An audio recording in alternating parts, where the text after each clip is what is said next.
Good morning, Nashville, and welcome back to On the Curb, your weekly curbside briefing on what's being built, bought, or buzzed about in Davidson County. It's Wednesday, August 6th, and today's episode has a little bit of everything. We've got Elon's big, beautiful tunnel, Amazon's billion-dollar tower finally waking up, an old Donaldson hospital being reimagined, and free trees for your yard. Delivered. Let's hit it. All right, the obvious top story. Let's talk tunnels. Because Elon Musk is officially digging under downtown Nashville.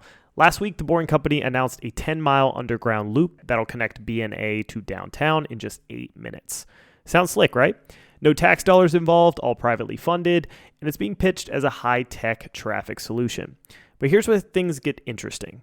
The state just greenlit a free lease of a state-owned lot as a launch site for the tunnel boring machine. So while no public money is technically changing hands, public land is. This 2-year lease allows the Boring Company to utilize the state-owned 0.8-acre lot at 637 Rosa Parks Boulevard, right by the big Capitol Hill, with no lease payments. And while the governor and GOP leaders showed up with big smiles and hard hats, Mayor O'Connell didn't even attend. He said he still has questions, and he's not the only one.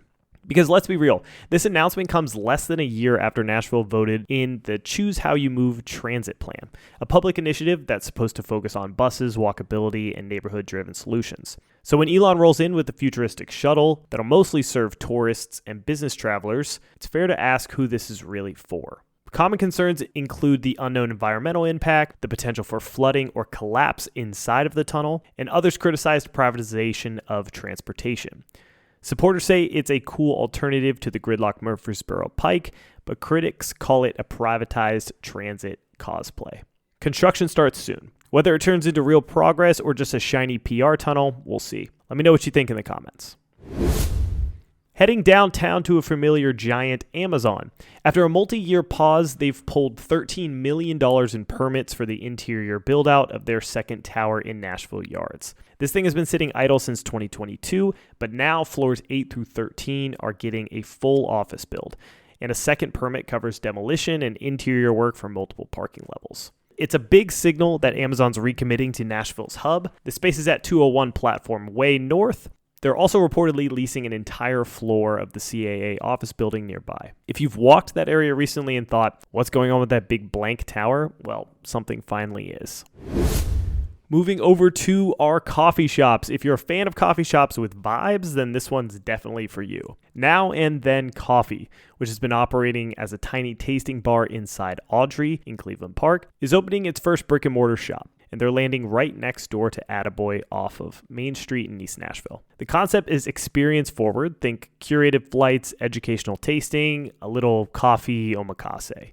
Co-owners Davey and Demi have roots in wine and fine dining, and it shows. They've even teased future evening service with Japanese desserts and wines pairings. No set opening date just yet, but the move marks a big step for Nashville's most creative small format cafes. Heading over to Donaldson, a 22-acre site in Donaldson, the old hospital off of Lebanon Pike, is being reimagined by Holiday Properties. The site has been vacant or used as office space for over a decade since the hospital closed. Plan seeks to transform it into a vibrant mixed-use community. So here's what's proposed. Up to 600 residential units, which may include apartments and single-family homes, around 100,000 square feet of office space, approximately 65,000 square feet dedicated to grocery stores, restaurants, and retail, and overall the development could total nearly 1 million square feet. A rezoning request to permit the mixed-use plans will be reviewed by Metro Planning, with hearings expected September 2025. This project could be a catalyst for Donaldson's growth, transforming a long vacant property into a hub that attracts new residents, businesses, and visitors. By adding housing, retail, and office space in one walkable development, it has the potential to boost local property values, create jobs, and strengthen Donaldson's identity as a vibrant, self-sustaining community. On to the punch list. Here are quick hits from around the curb. Alla Vita, a neighborhood Italian spot from Chicago's Boca Restaurant Group, is opening at 523 Houston Street in Wedgwood, Houston. Earl's Restaurant is coming to Nashville Yards. This is a Vancouver-based chain, and they just filed permits for 9,500 square foot space with a 1,500 square foot patio. Menu will include everything from sushi to steaks, and yes, margaritas are the highlight. Down in Spring Hill, June Lake development is moving forward with its next phase, 400 new townhomes, a pool, gym, clubhouse. The $2.35 billion master plan community will eventually include 3,000 homes and 3.9 million square feet of commercial space. And lastly, Bearded Iris just got acquired by Memphis-based Wise Acre Brewing Company. Our final story, free trees delivered to you. Yes, Nashville will literally bring you free trees. Through the Root Nashville campaign, an effort between Metro and the Cumberland River Compact, you can order up to 3 large trees for your yard completely free. They can even deliver them to your doorstep between October and March. The program is focused on planting in neighborhoods with low canopy cover, like Madison, North Nashville, and Wedgwood, Houston. The deadline to order these trees is August 31st. Supplies are first come, first serve. You can even browse the full tree catalog on their site. If you want a link to this, you can check out the show notes. Those are the top stories of the week. The Boring Company tunnel is officially a go. Amazon's second tower at Nashville Yards is getting built out. And get yourself some free trees this fall with Root Nashville. If you want to dive into any of these stories further, check out our links in the show notes. Until next week, I'm Michael, and this was On the Curb.